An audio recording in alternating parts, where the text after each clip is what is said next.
자, 읽어드린 본문의 말씀을 통하여서 베델로 올라가서 단을 쌓으라, 이런 제목으로 하나님의 말씀을 전해드리겠습니다. 우리가 믿는 하나님의 이름은 크게 두 가지로 나눌 수가 있습니다. 첫째 엘이고 둘째 여호와입니다. 엘은 셈족에서 신을 가리키는 최고의 말입니다. 그런데 성경에는 이 엘, 하나님이라고 하는 단어와 연합해가지고 또 여러 단어들이 만들어집니다. 그중 하나가 오늘 본문에 나오는 벳엘입니다. 히브리어에서 벳이라고 하는 것은 집이라고 하는 뜻입니다. 그리고 엘은 하나님이라고 하는 뜻이니까 이 벳엘이라고 하는 것을 합치게 되면은 하나님의 집이라고 하는 뜻입니다. 성경에는 이렇게 집이라고 하는 뜻의 단어를 사용해서 만든 합성어들이 많이 나타납니다. 예를 들면은 이렇습니다. 벳갈, 그러면 양의 집, 벳술, 바위의 집, 벳부올, 부올의 집, 벳여시못, 사망의 집, 벳아웬, 우상의 집, 벳세다, 어부의 집, 벳바게, 첫 무화과의 집, 베들레헴, 떡집, 베다니, 무화과집, 이렇게 여러 단어들이 만들어집니다. 그러니까 벳엘로 올라가라고 하면은 하나님의 집, 오늘날로 말하면 교회, 성전, 예배당으로 올라가라고 하는 뜻입니다. 그리고 단을 쌓으라고 하는 것은 오늘날로 말하면은 예배를 드려라고 하는 뜻입니다. 그동안 저와 여러분들은 1년이 넘도록 코비드-19로 인해 가지고 교회에서 예배를 제대로 드리지는 못했습니다. 다 같이 예배를 드리지 못하다 보니까 교회의 거의 모든 활동이 중지되다시피 했습니다. 이로 인해 가지고 모든 교회들이 크거나 작거나 피해를 입었습니다. 마치 전쟁이 나서 폭격을 맞은 그런 상황입니다. 그런데 이제 슬슬 전염병이 잡혀갈 희망이 보이고 있습니다. 파이자나 모더나 같은 mRNA 방식의 새로운 백신이 크게 한몫을 했습니다. 그리고 이제는 또 먹는 치료제도 조만간에 이제 임상실험 마치고 나온다고 합니다. 이제 인류는 이 코비드-19이라고 하는 아주 특이한 전염병을 그래도 비교적 쉽게 극복하고 일상생활로 돌아가려고 합니다. 즉 다시 건설을 해야 합니다. 전쟁의 참화를 극복하고 만들어낸 라인강의 기적이나 한강의 기적을 이제 저와 여러분 모든 나라들이 다 같이 만들어내야 합니다. 비단 국가뿐만 아니라 각 가정과 또 각 교회도 다시 복구하고 다시 건설해야 합니다. 저와 여러분이 인생을 살다 보면 병도 들고 또 각종 문제가 생겨가지고 어려움을 겪을 때가 있습니다. 그러나 우리는 그때마다 이를 잘 극복했습니다. 그래서 돌이켜보면 주님의 도움과 은혜 덕분에 잘 극복했구나 하고 고백할 수가 있습니다. 그리고 한국의 경우는 6.25 전쟁을 겪은 후 한국에는 거의 모든 것이 다 파괴되다시피 했습니다. 아주 찢어지게 가난했던 나라였습니다. 아프리카보다도 못 살았던 후진국 중에 아주 후진국이었던 절망스러운 그 한국이었습니다. 그런데 오늘날까지 이렇게 번영했던 이유는 그래도 국민들이 힘을 합쳐요. 다시 건설에 동참했기 때문에 그렇습니다. 그래서 우리는 그 당시에 우리도 한번 잘 살아보세 해가지고 막 노래를 부르면서 건설에 대해 동참을 했습니다. 그 결과 우리와 우리 자손들이 이제는 세계에 나가서 또 여기 살기 좋은 땅 캐나다에 와서도 나름대로 부여와 행복을 누리고 그래도 떳떳하게 살고 있습니다. 그러한 그 전쟁의 참화를 딛고 일어난 그러한 선진들의 노력이 결실을 맺었기 때문입니다. 이제 이 코비드-19의 전염병의 참화를 딛고 저와 여러분들도 다시 일어나서 이제 건설해야 합니다. 개인과 가정과 교회와 국가가 각각 이제 자신이 맡은 건설의 위치로 돌아가야만 합니다. 그동안 우리는 이 전염병의 폭격을 피해가지고 방공호에 혹은 골방에 꼭꼭 숨어서 지냈습니다. 괜히 잘못 기어 나갔다간 전염병의 폭격을 받을 위험이 있었기 때문에 그렇습니다. 그런데 이제는 코비드-19 전염병과의 전쟁에서 우리가 승리할 기운이 이제 슬슬 나타납니다. 그래서 이제는 방공호에서 골방에서 나와서 다시 파괴된 곳을 다시 정리하고 건설을 시작해야 합니다. 본문에 보면은 야곱이란 사람이 나옵니다. 그가 인생 살다가 인생에 큰 폭격을 당했습니다. 부모로서 자기의 자녀, 특별히 자기 딸 디나가 세겜 지방 외국 땅에서 홀로 돌아다니다가 그만 성폭력을 당했습니다. 그리고 그러한 모습을 본 디나의 오빠들이, 친오빠들이 이것을 복수하는 중에 세겜 사람들을 굉장히 많이 죽였습니다. 이로 인해 가지고 야곱의 지방과 그쪽 가나안 족속들과의 이제 일촉즉발 전쟁의 상황이 되고 말았습니다. 야곱은 한 가족입니다. 숫자상 가나안 그 족속들과는 상대가 되지 못했습니다. 이제 곧 그들이 소식을 듣고 쳐들어올 것이고 야곱의 모든 가족들이 다 죽임을 당할 것입니다. 야곱은 이 큰 재앙을 피할 방법이 도저히 없었습니다. 이때에 하나님이 야곱에게 나타나가지고 말씀합니다. 야곱아, 일어나 베델로 올라가서 거기서 단을 쌓으라. 그동안 야곱이 먹고 사느라고 바쁘게 지내다 보니까 하나님께 예배를 드리는 것을 잊어버렸습니다.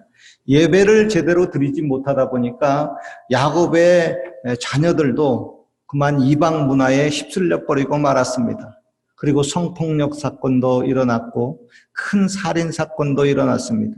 그리고 결국 이 재앙을 만나서 가족들이 이제는 전부 다 몰살당할 위기에 처했습니다. 이럴 때 하나님이 나타났습니다. 그리고 이 재앙에서 피할 수 있는 방법을 가르쳐 줍니다.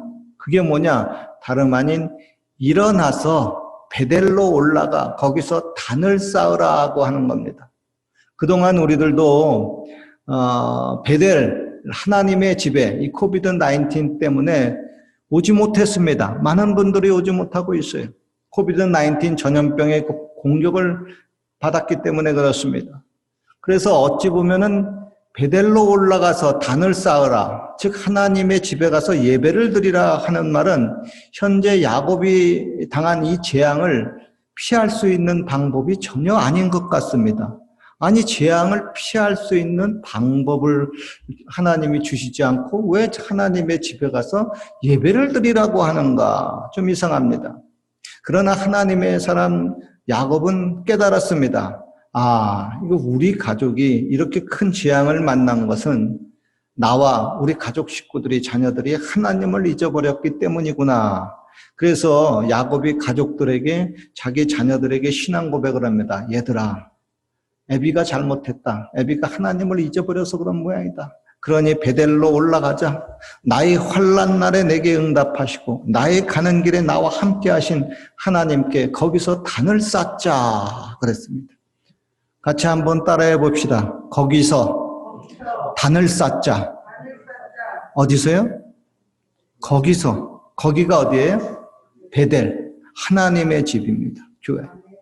이제 코비드-19이 점차 이제 통제가 되어가고 또 잡혀감으로 인해서 여기 캐나다 정부도 이제는 교회에 나와서 예배를 드려도 된다고 허락을 하고 있습니다.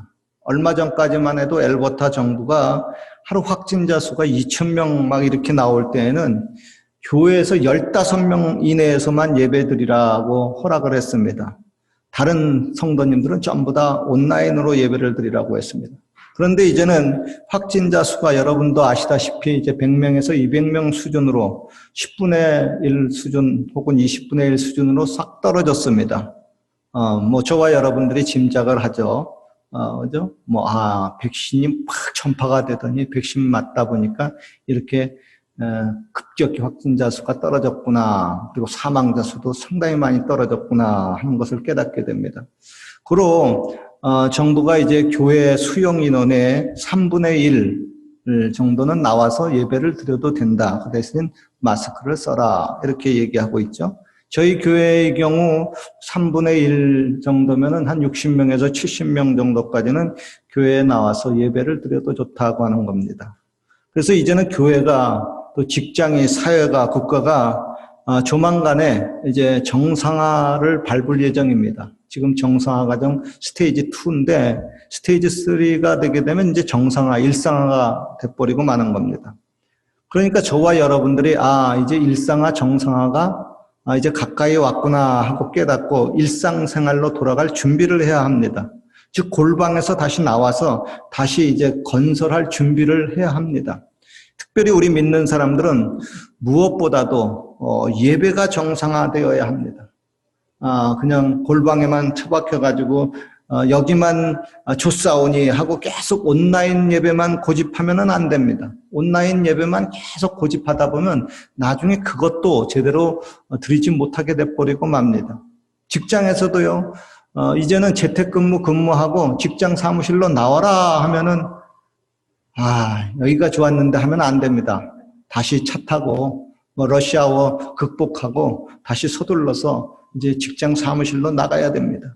하나님이 골방으로 들어가라 하면 골방으로 들어가야 되고 다시 광장으로 나와라 하면 광장으로 나와야 합니다. 물론 여러분 자라보고 놀란 가슴 소뚜껑 보고도 놀란다라는 말처럼 좀 머뭇머뭇거릴 수가 있습니다. 이거 진짜 괜찮은 거야? 안전하긴 한 거야? 하고 의심이 들 수가 있습니다.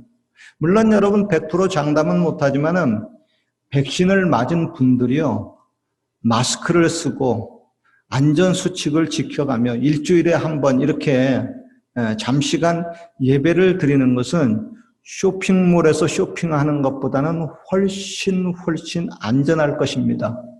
동의하시죠? 야곱이 식구들과 더불어 하나님의 집 베델로 가서 예배를 드리려고 하는데 이거 안전하긴 한 거야? 할 때 성경에 오늘 본문에 보니까 하나님이 사면 거울들로 크게 두려워하게 하신 거로 야곱의 아들을 축격하는 자가 없었더라 했습니다.